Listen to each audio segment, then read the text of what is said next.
প্রযুক্তি নির্ভর যুবশক্তি বহুপাক্ষিক অংশীদারত্বে অগ্রগতি এই প্রতিপাদককে সামনে রেখে মুন্সিগঞ্জের শ্রীনগর উপজেলায় জাতীয় ও আন্তর্জাতিক যুব দিবস 2025 অনুষ্ঠিত হয়েছে। মঙ্গলবার 12 আগস্ট সকাল 11টায় উপজেলা নির্বাহী অফিসারের সভাকক্ষে এই যুব দিবস 2025 অনুষ্ঠানটি অনুষ্ঠিত হয়। উপজেলা যুব উন্নয়ন কর্মকর্তা মোহাম্মদ ফজলুল ইসলামের সভাপতিত্বে উপজেলা শিশু বিষয়ক কর্মকর্তা মোহাম্মদ শামীম হোসেনের সঞ্চালনায় প্রধান অতিথি হিসেবে উপস্থিত ছিলেন উপজেলা নির্বাহী কর্মকর্তা মোহাম্মদ মহিনুদ্দিন। বিশেষ অতিথি হিসেবে উপস্থিত ছিলেন সহকারী কমিশনার ভূমি গোলাম রাব্বানী সোহেল। আর উপস্থিত ছিলেন উপজেলা মাধ্যমিক শিক্ষা কর্মকর্তা নূর মোহাম্মদ, উপজেলা প্রাণী সম্পদ কর্মকর্তা ডাক্তার মোহাম্মদ কামরুল হাসান, তারিকুল ইসলাম, ফয়সাল হোসেন সহ আরো অনেকে।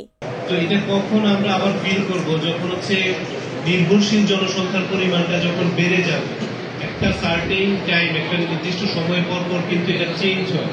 আমাদের বর্তমানে বাংলাদেশের যে জনসংখ্যার যে পিরামিড বা বলি, সেটাতে ডেমোগ্রাফিক ডিভিডেন্ডটা আমরা পাচ্ছি, কারণ হচ্ছে আমাদের কর্মক্ষম জনসংখ্যার পরিমাণটা বেশি। সেক্ষেত্রে সেই বিবেচনায় আমাদের যুবকের পরিমাণ তার মানে এখন সবচেয়ে বেশি।